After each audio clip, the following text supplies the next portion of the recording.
The roar of Jakarta's traffic is a constant, suffocating soundtrack to life in this megacity. But sometimes the noise just stops. Only a few kilometers from the dense, chaotic heart of downtown, the air suddenly feels different. It's quiet. The sound of my motorbike is softened by tall, old trees and high, imposing walls. This is Menteng, a pocket of silence, privilege, and history, where a single square meter of land can easily cost more than a year's salary for most of the city's residents. It's a place that hides its power in plain sight. What does this neighborhood, this carefully preserved enclave, reveal about Jakarta and about how cities around the world conceal the true centers of their wealth and influence?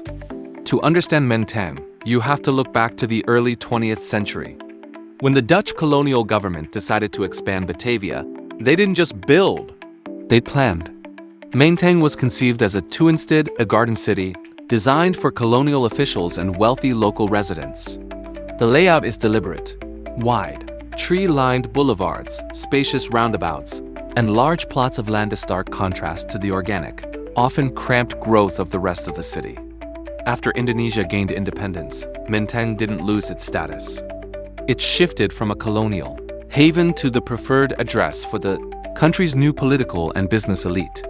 Even as Jakarta sprawled into a vast modern metropolis, Menteng remained fiercely exclusive, protected by strict zoning rules that preserve its low-density, leafy character.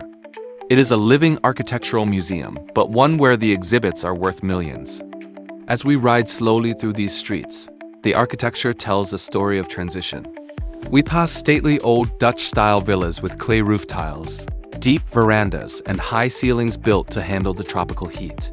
Right next door, there might be a sleek modern mansion of glass and stone, a testament to new money and contemporary design. Many of these properties are hidden behind high walls and heavy gates, watched over by security posts on the corners. The sheer scale of the homes is striking, but it's the land value that truly defines this place. Estimates suggest that land here can easily reach between $4,100 and $6,600 per square meter. A modest plot, by Menteng standards, can cost millions of dollars, and listings for single-family homes often start well above $2.5 million. Property here rarely comes onto the market, and when it does, it's not just a sale. It's a generational transfer of prestige.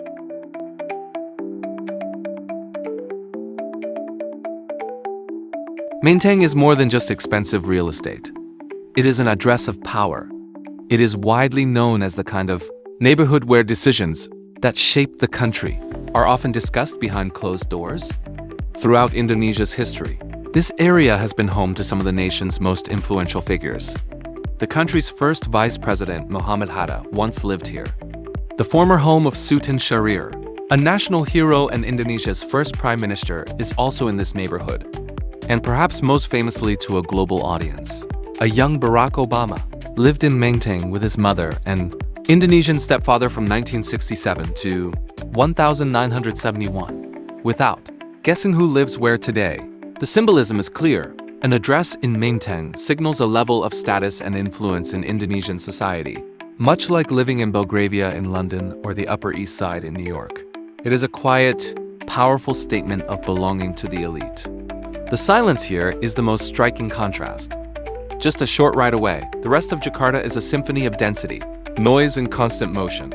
The city's informal settlements, the kampangs, are often only blocks away, hidden from view by high walls and thick canopies of trees. This is the hidden contrast that every major city holds.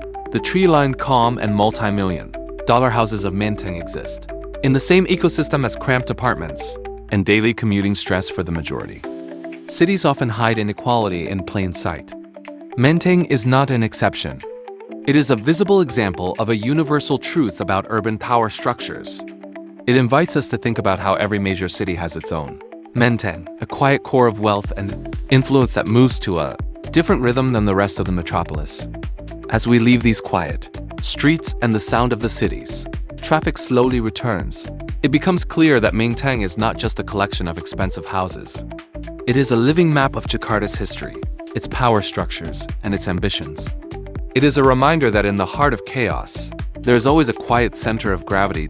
If this journey into the hidden corners of Jakarta's power structure resonated with you, please like this video and subscribe for more documentary-style rides through cities around the world.